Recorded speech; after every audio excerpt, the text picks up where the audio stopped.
Welcome back to NBA Cinema. So we got to talk about what James Worthy and Robert Horry had to say about the Lakers after that 41-point blowout. Lakers came out. LeBron was 12 for 18, but he did get some of that whenever the game was far out of reach. And AD 3 for 14. And this is what I always say about AD when people. I know Steven Jackson and them was trying to say he could be better than Duncan when he first came to the Lakers. No, he can't.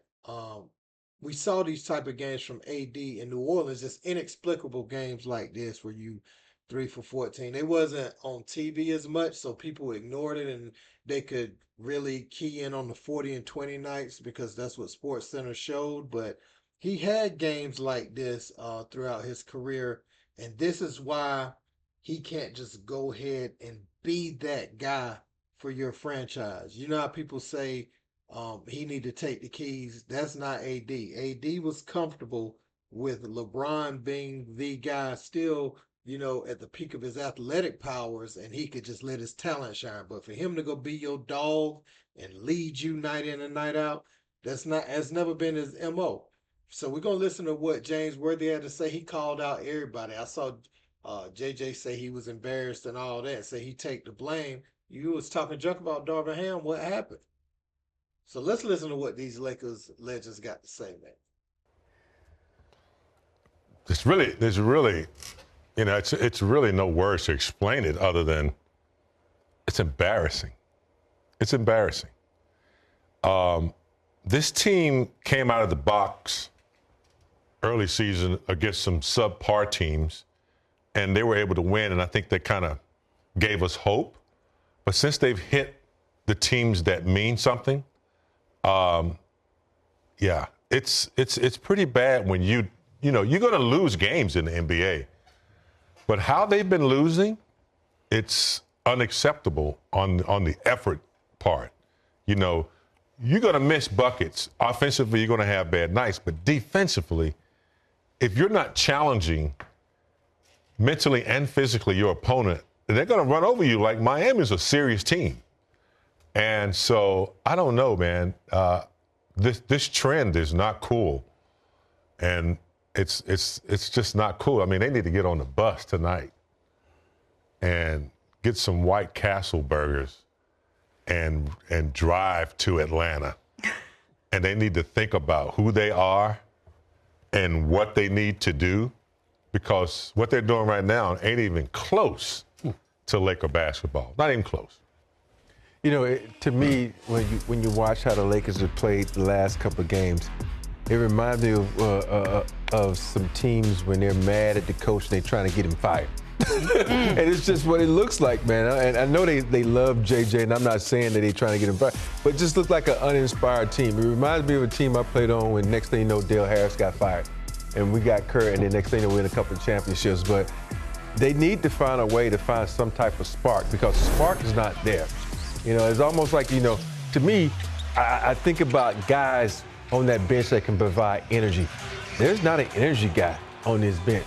And so I'm thinking sometimes you need to, mix some things up or muck some things up. And I'm going to bring up quickly from the G League, a guy who has a lot of energy, a lot of passion. You missing a point guard, and AR, bring this kid up. I'm going to give him a shot to bring some energy, because he's going to take advantage of his shot. And to me, everybody right now just look like they're like, yo, I'm waiting for this. Oh, hey, I'm like, oh, should I say it? 1, 2, 3 Cancun? Is it a little too early? But it just looks like they don't have the energy. That's not inspired, and they need to find a way to get that love of winning back. And this is why nobody feels bad for JJ Redick. You start a podcast with LeBron James. You talk about, oh, I would have ran this play, this down screen. Oh, we would have ran this action.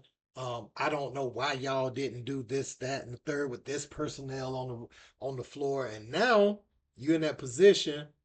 You basically sending inadvertent shots at Darvin Ham. Now look at you. Look at you. Nobody ain't gonna feel bad for you, JJ Redick, in your season with the Lakers. You had so much to say. You made it sound so easy and matter of fact. Well, now you got to deal with these personalities, and you have to have them do what you want them to do on the floor. You can't talk all crazy, man, and expect us to feel bad for you. Let's listen to a little bit of what JJ had to say, man. What's your post-game message after a tough loss like that, and kind of on top of some other recent tough losses? To you or to the team?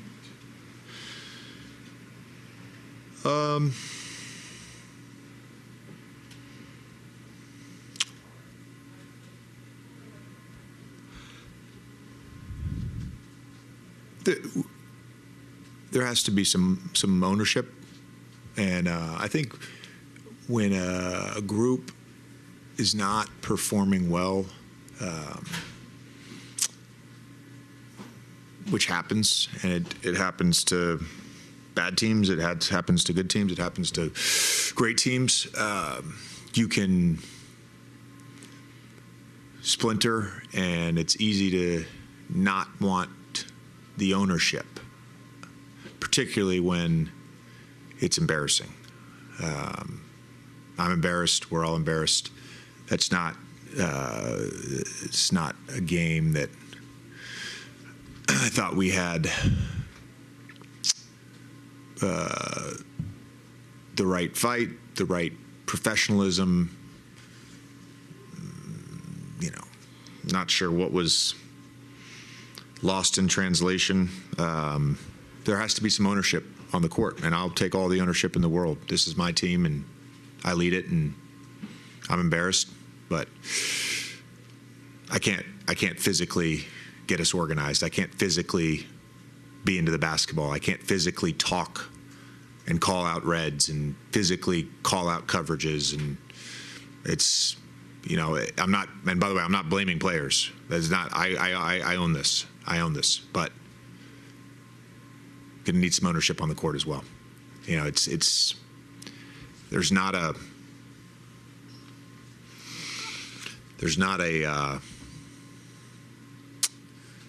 sense from me that we're together right now, and that's what we say in the huddle.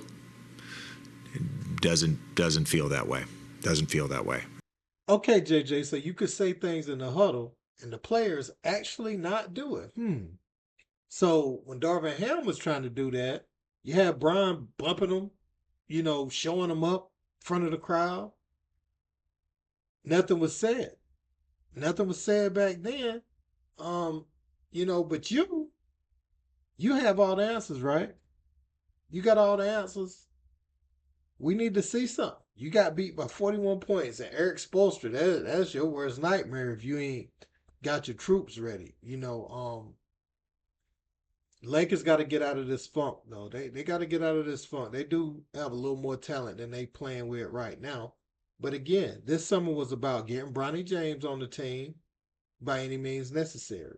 And that was the focal point of the summer. It wasn't about, you know, adding anyone or making any significant moves to the team. So I don't want to hear no excuses. They just better get it together, you know. So that's all I got to say. Let me know what you guys think in the comments. Don't forget to like, share, and subscribe. Till next time. Peace.